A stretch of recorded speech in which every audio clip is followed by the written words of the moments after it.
सांचे दरबार। क्योंकि पिताजी संसार में कोई सुखिया नहीं है, सबको अपनी कुर्सी की टेंशन है।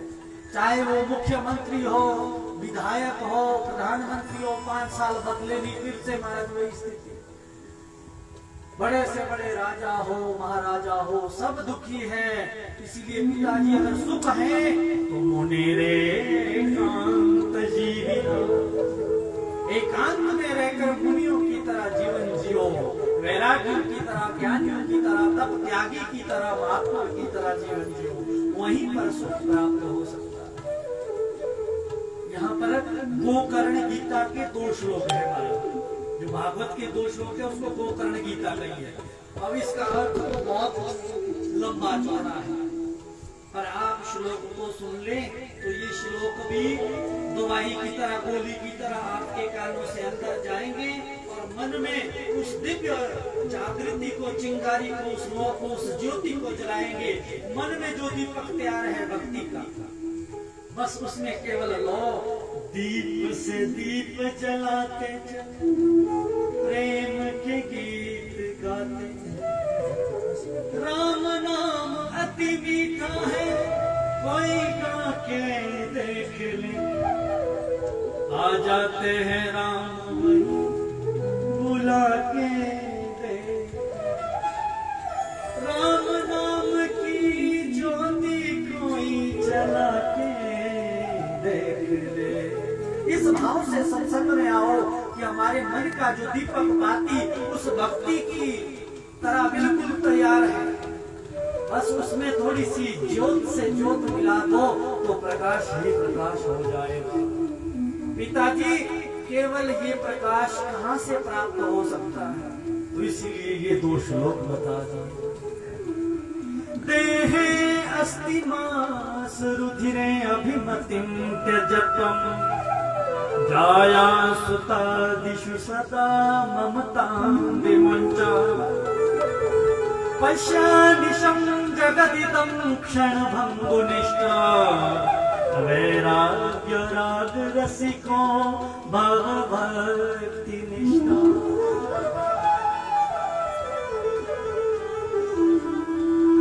धर्मा भजस्व सततं त्यज लोक धर्मा, सेवस्व साधु पुरुषा जहि काम तृष्णा, अन्याश्च दोष गुण चिंतनमाशु त्यक्त्वा, सेवा कथा रसमहो नितरां पिबत्वम्। कितनी बड़ी बात कह दी, यही भागवत के पूरे भागवत में यही बात सबसे बढ़िया। पूरे भागवत में अगर कोई व्याख्या होगी तो इसी प्रकार। पिताजी दुख के 2 कारण, क्या?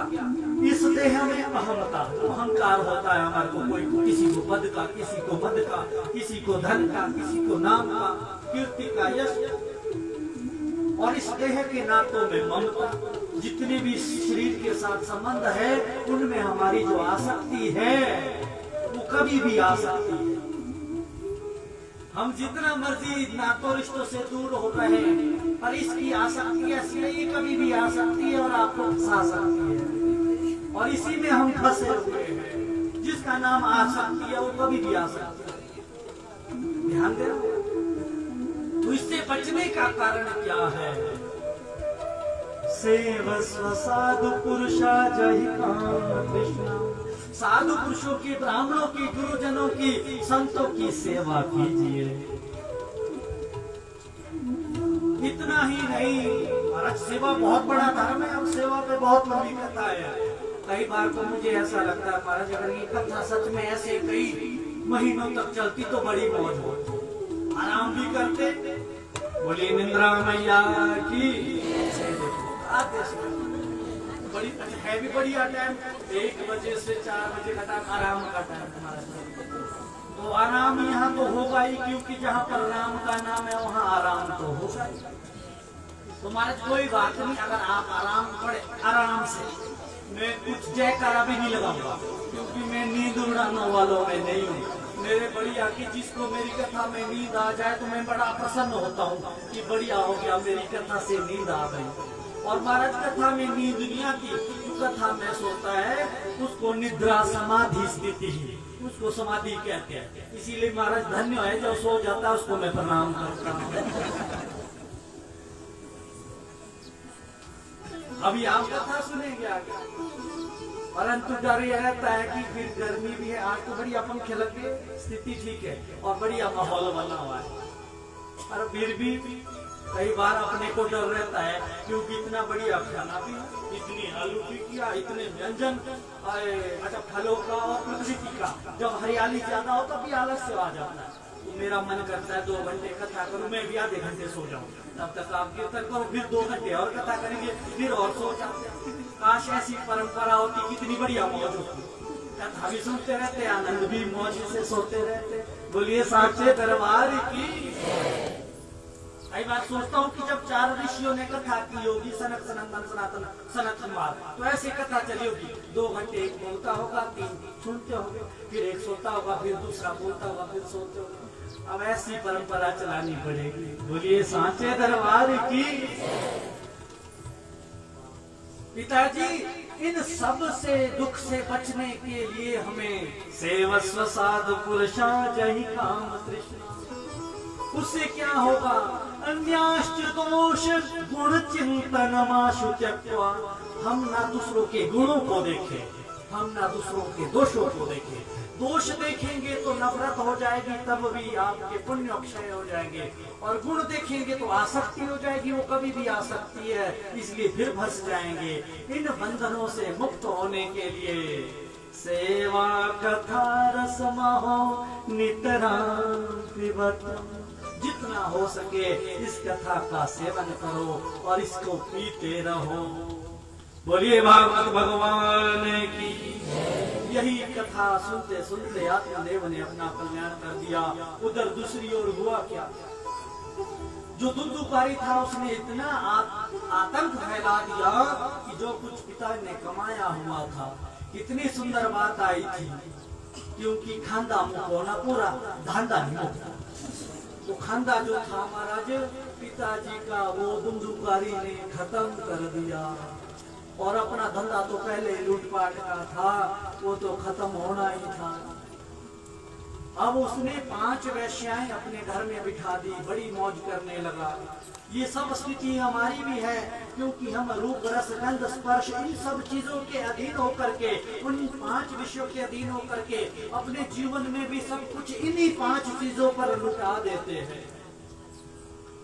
अब बड़ी विस्तृत व्याख्या है, पता नहीं क्यों मेरा मन कर रहा है मैं बड़ी लंबी व्याख्या करूं हर चीज की। पता नहीं कहां से ये देवयोग से भगवती चढ़ी मैया का आशीर्वाद की, मैं इस तरह से कभी सोचता नहीं, और ये सोच मुझे प्राप्त हो रही है तो बहुत अपने आप को आनंदित महसूस कर रहा हूँ।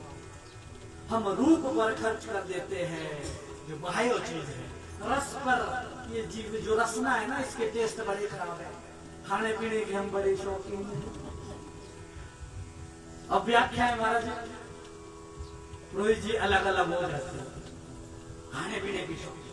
अब हम जैसे वो 3 W थे ना, वैसे 3 जगह थी हमारी, कोटखाई, कोटगढ़, कुमारसा, यहाँ खाने पीने की बड़ी मौज है। वाह, एक ही अक्षर से साथी लोग बोलते हैं कि इस जगह में महाराज अपनी बिटिया दो, बड़ी मौज से रहेगी, क्योंकि सब समृद्ध है, खाने पीने की बड़ी मौज है। पर बोलो अरे ना लिया उन्हें फिर मुश्किल है, तो बढ़िया है। पर अब यहाँ पर खाने पीने के अलावा मुझे और भी अच्छा लग रहा है कि जीने के लिए तो बढ़िया है, कोटगढ़, कुमारसैन, कोटखाई तीनों को है। पर महाराज अब तो जन्म के साथ यहाँ पर हम उस परमात्मा के लिए ऐसे दिव्य आयोजन यज्ञ कर रहे हैं, ये संस्कार सबसे बड़ा है। ये भी मुझे यहाँ पर देखने को मिला और बड़ी प्रसन्नता हुई। बोलिए सांचे दरबार की। अब ऐसा जब हुआ तो महाराज दुंदुकारी इन 5 विषयों के अधीन, ये रसना की बात आई थी, तो रस के पीछे भी सब कुछ खत्म कर रहा है। गंध के पीछे महाराज नई नई चीजें हमारे अपनी ओर खींचती है, उसके पीछे खींच रहा है रूप रस गंध स्पर्श, ये सब तो इंद्रिया 5 विषय ही 5 विषय रूप में वहां आ गई। और सब कुछ खत्म हो गया। अब वो चोरी चकारी डकैती करने लगा तो इधर कानून व्यवस्था बन गई। उन 5 वेश्याओं ने सोचा कि ये कभी पकड़ा जाएगा, मारा जाएगा तो हम भी मारी जाएंगे, इसीलिए जितना कुछ इसका हो सकता है इसे लपेट लो और इसका हम एक दिन खात्मा कर देंगे। अब माता जो धुंधुली थी उसकी भी बड़ी बुरी स्थिति हुई, उसका कोई नहीं रहा, तो उसने सोचा अब यहाँ रहने से अच्छा है मर जाऊं। पास में एक कुआं था, उसमें रात को छलांग लगा दी और हरिओम तत्सत हो गया। एक दिन दुखुकारी बड़ी मौज में कुछ खिलाता बल खाता महाराज टहलता हुआ आते न टहलते हुए, जाम पर जाम पीने से क्या फायदा, कल सुबह तक ये उतर जाएगी। एक जाम मेरे हरि नाम का पीले बंदे, जिंदगी तेरी संवर जाएगी। इसीलिए वो जाम तो एक रात का नशा है, पर जिसने हरि नाम गोविंद नाम के जाम का जाम पी लिया महाराज, वो जिंदगी भर का नशा है। आइए इस नशे में आप हमारे साथ मिलकर जाम से जाम पीजिए। आइए तो आज जरूर हाजिरी लगनी चाहिए, शर्म नहीं आनी चाहिए। मैं काफी देर से सोच रहा हूँ कि बढ़िया सा कीर्तन हो, पर इतना सुंदर भाव प्रकट हो रहा था तो अंदर वालों को भी मैं इस बार देखूंगा और ऊपर वालों को भी। वहाँ तो कोई देखने वाला भी नहीं है, इसलिए जो हाजिरी लगाना चाहता है वो लगा सकता है। बोलिए सांचे दरबार की। एक ही भगवान का नाम है, राम कहने से तर जाएगा। जिसने इस नाम का स्मरण कर लिया, गुणगान कर लिया, जो इस भाव में डूब गया वो समझो तर गया, और जो दूसरे जाम में डूब गया वो समझो मर गया। तो आइए बड़े भाव से ताली सेवा देते हुए, और हमारे सब आदरणीय भक्तजन मातृशक्ति हैं, तो ऐसे खुशी का सुंदर ये आयोजन हाजी परिवार जी की तरफ से हुआ है। तो पुरोहित जी भी हमारे कलाकार आदमी है, आचार्य जी भी हमारे बड़े। अब चाहे बोलो अभी 2-3 दिन रुकते हैं, बोले कोई बात नहीं, 2-3 दिन रुकने की जरूरत नहीं है, यहाँ तो रोज मौज लग रही है। ये तो देखना ही नहीं है दिन कौन सा है, अगर तो इसमें फंसे रहे तो फिर काम नहीं बन सकता। जय जय श्री राधा रमण, जय जय नवल किशोर, जय गोपी चित चोर प्रभु, जय जय माखन चोर। वो राम कहने से तर जाएगा। पहले मैं ये तालियां सुनना चाहूंगा। अंदर वाले आगे पीछे तो मस्ती के साथ बड़े भाव में मुस्कुराते हुए गाइए, ताली बजाइए, सेवा दीजिए।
बोलिए वृंदावन बिहारी लाल की।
सुंदर भाव और बहुत सुंदर सत्संग, बहुत सुंदर आप सब लोग और बहुत सुंदर मौसम, सब अनुकूल है। इसलिए हम सबको भी भगवान के अनुकूल हो जाना चाहिए। अब उस दुद्धुकारी कौन वैश्याओं ने पकड़ा, चकड़ा, तोड़ा, मरोड़ा, उल्टा लटका दिया और एक जलती हुई लकड़ी से ऐसे मारा जिसको पूरे शरीर में घाव कर दिए और उल्टा जमीन में गाड़ दिया। वही धुंधुकारी प्रेत बन गया, प्रेत योनि में भटका। पर गोकर्ण को पता चला, सब कुछ किया, क्रिया कर्म षोडशी वार्षिक गया पिंड, सब श्राद्ध तर्पण तिलांजलि की महाराज। जिसपे भी बहुत जरूरी बातें बतानी चाहिए पर समय का अभाव है। ये चीजें बड़ी मृतक कर्म बड़ा जरूरी है महाराज। पितरों के उद्धार के लिए, उन जीवात्माओं दिवंगत आत्माओं के उद्धार के लिए अगर तो ऐसा सत्संग हो जाए। गोकर्ण जी जो एक दिन अपने एकांत में रात्रि के समय बैठे हैं, ऐसे निश्चित काल में एक डरावनी आवाज उसे आ गई। बोलो ये क्या? उन्होंने अपने कमंडल से जल फेंका तो वो आत्मा जीवात्मा जीव रूप में बोलने लगी, हे गोकर्ण मैं तुम्हारा भाई धुंधुकारी हूँ। गोकर्ण ने कहा तुम्हारी क्रिया कर्म सब षोडशी धर्म शांति वार्षिक क्रिया पिंड आदि कर दिया। बोलो ये तो सामान्य जीव के लिए है, मैं एक ऐसा वैसा पापी नहीं हूँ, अव्वल दर्जे का पापी हूँ, एक नंबर का हूँ। तुम 100 गया पिंड 100 श्राद्ध कर लो तब भी मेरा कल्याण नहीं होगा। तो बोलो क्या किया जाए? बोलो जल्दी तुम्हारे कल्याण के लिए मैं कुछ करूंगा, तब जाकर के वो प्रेतात्मा शांत हो। गोकर्ण जी नित्य प्रतिदिन संध्या वंदन करते हैं। सबको संध्या वंदन करना चाहिए, कोई मंत्र आए ना आए, नित्य कर्म में इतना तो सब कर सकते हैं। स्नान करने के बाद सूर्य भगवान को प्रणाम किया और अर्घ्य दिया। आदित्यं च नमस्कारं ये कुर्वन्ति दिने दिने जन्मांतर सहस्रेषु दारिद्र्योपजायते। जन्म जन्मांतरों के समस्त पापों का क्षय होता है, दरिद्रता का नाश होता है, तेज की वृद्धि होती है, आयु आरोग्य ऐश्वर्य की वृद्धि होती है और समस्त रोगों का निवारण केवल मात्र भगवान सूर्य नारायण को प्रणाम करने से और अर्घ्य देने से हो जाता है। बोलिए सूर्य नारायण भगवान की। यही प्रत्यक्ष देवता हमें बहुत कुछ सिखाते हैं।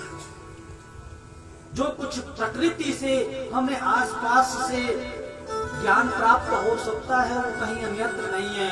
ज्ञान प्राप्त करने के लिए कहीं दूर नहीं जाना है, सब कुछ हमारे आसपास है, केवल विवेक को जागृत करना है और वो विवेक सत्संग में आकर के जागृत होता है। नमो धर्म विधात्रे नमो कर्म सुसाक्षिणे नमो प्रत्यक्ष देवाय भास्कराय नमो नमः। जपा पुष्प संकाशम काश्यपेयं महाद्युतिं तमोरे सर्व पापवनं प्रणतो अस्मि देवा। गोकर्ण महाराज जी अर्घ्य दे रहे हैं। देहि सूर्य सहस्रांशो तेजो राशि जगत्पते अनुकंप्यामार्घ्य प्रियाणर्घ्य दिवाकरा। भगवान सूर्य नारायण प्रसन्न हुए और प्रकट हुए। गोकर्ण कहो आज तुम्हारी संध्या में बड़े भाव से मैं प्रसन्न हूँ। तुम्हारी चिंता का कोई परेशानी का कारण हे सूर्य भगवान, मेरे भाई का मैंने सब कुछ किया, कर्म पिंड दान श्राद्ध किया पर उसकी मुक्ति नहीं हुई। उसकी मुक्ति के लिए मैं विशेष उपाय क्या करूं? तो सूर्य भगवान ने कह दिया श्रीमद् भागवत शास्त्रां प्रेत पीड़ा विनाशिनी। तुम भागवत की कथा करो, वो प्रेत की पीड़ा से उस आत्मा को मुक्त कर देगी।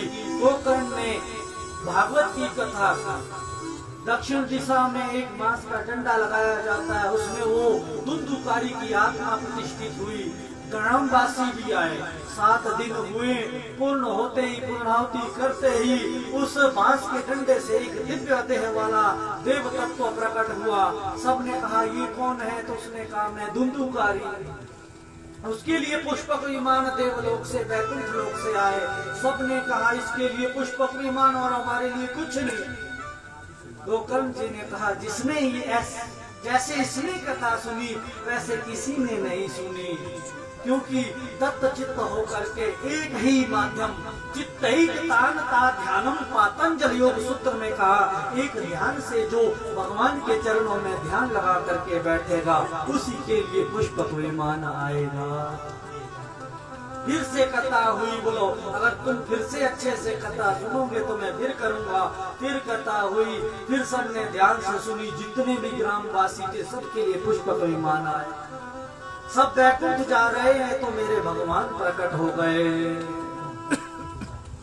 प्रकट होते ही गोकर्ण जी के सामने खड़े हुए, धन्य हो गोकर्ण, आज तुम मेरे बराबर हो गए। बोलो भगवान ऐसे बराबरी कैसे? बोलो जब रामा अवतार में राम अपने साकेत धाम गए महाराज तो समस्त अयोध्या वासियों के साथ गए। जब कृष्ण अवतार में श्री बांके बिहारी गोलोक धाम गए तो समस्त द्वारिका वासियों के साथ गए। आज तुम भी वैकुंठ जा रहे हो और समस्त ग्राम वासियों को साथ लेकर के जा रहे हो, इसलिए तेरे और मेरे में कोई फर्क नहीं। बोलिए भक्त वत्सल भगवान की। इतना बड़ा पद भगवान प्रदान कर देते हैं। ऐसी इस दिव्य कथा से सूत महाराज जी कथा सुना रहे कि ऐसे इस कथा से प्रेत पीड़ा में भी कोई दिवंगत आत्मा है उसका भी उद्धार हो जाता है। तो क्यों ना हम अपना उद्धार स्वयं करें। हम स्वयं अपने हर भाव को पूर्ण कर सकते हैं। जो जैसा चाहता है वो वैसी स्थिति प्राप्त कर सकता है। परिस्थितियां सांसारिक होती है पर स्थिति देव योग से बनती है। परिस्थिति को परिश्रम से बदला जा सकता है पर स्थिति को देव योग से बदला जाता है। जो कुछ होना करना प्राप्त करना है ये हम परिश्रम कर सकते हैं, परंतु जो कुछ हम मिल रहा है परिश्रम से नहीं है, ये देवलोक से हमें प्राप्त होता है। बोलिए सांचे दरबार की। बड़ी गूढ़ कथा है और किसी भाव को कोई व्यक्ति कैसे भी पकड़े, क्योंकि सबके काम का कुछ कुछ चाहिए। पूज्य पिताश्री की इस आशीर्वाद से, उनकी परंपरा से जो कुछ सीखने को मिला तो ये सीखने को मिला कि एक विश्व में नहीं फंसे रहना। समस्त विश्वों को इकट्ठा करके समस्त लोगों के मन की कोई ऐसी बात जो उसके मन में बैठ जाए, ऐसी कुछ प्रयास करो, तब कथा का आनंद और बढ़ जाता है। बोलिए सद्गुरुदेव भगवान की। ऐसे ये महात्म्यवती कथा आपने सुनी और अब जाकर के आप भागवत के 12 स्कंद 18,000 श्लोक 335 अध्याय इस कथा में प्रवेश कर रहे हैं। इस कथा को श्री कृष्ण द्वैपायन वेद व्यास भगवान ने लिखा है। आपने सुना है ये सृष्टि वर्णन में भी कथा आएगी। वेद व्यास भगवान के ही अवतार हुए हैं। 24 अवतारों में वेद व्यास भगवान का अवतार है। उन्होंने एक वेद से 4 वेद, फिर उपनिषद, फिर 18 पुराण लिख दिए और उन्हीं के द्वारा ये प्रस्तुत निगदित ग्रंथ। इस भागवत ग्रंथ के प्रथम स्कंद के प्रथम अध्याय के प्रथम श्लोक में मंगलाचरण को आप श्रवण करें। जो मंगलाचरण, ऐसा दिव्य मंगलाचरण शायद ही किसी ग्रंथ में हो। मन में ओम नमो भगवते वासुदेवाय का ध्यान करते हुए आप कथा में बैठे और कथा को श्रवण करें। जन्माद्यस्य यतोऽन्वयादितरतश्चार्थेष्वभिज्ञस्वराट् तेने ब्रह्महृदाय आदिकवये मोह्यन्ते यत्सूरया तेजोवारी मृदां यथा विनिमयो यत्र त्रिसर्गो मृषा धाम्ना स्वेन सदा निरस्तकुहकम् सत्यं परं धीमहि।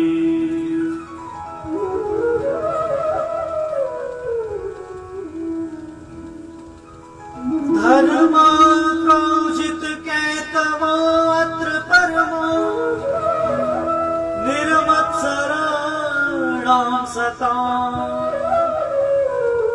वेद्यं वास्तवमत्र वस्तु शिवदम् तापत्रयो न मूलम्। मूलनम् श्रीमद्भागवते महामुनिकृते किं वा परैरीश्वर सद्यो नित्यवरुध्यते यत्र कृतवे शुश्रूषित तत्क्षणात्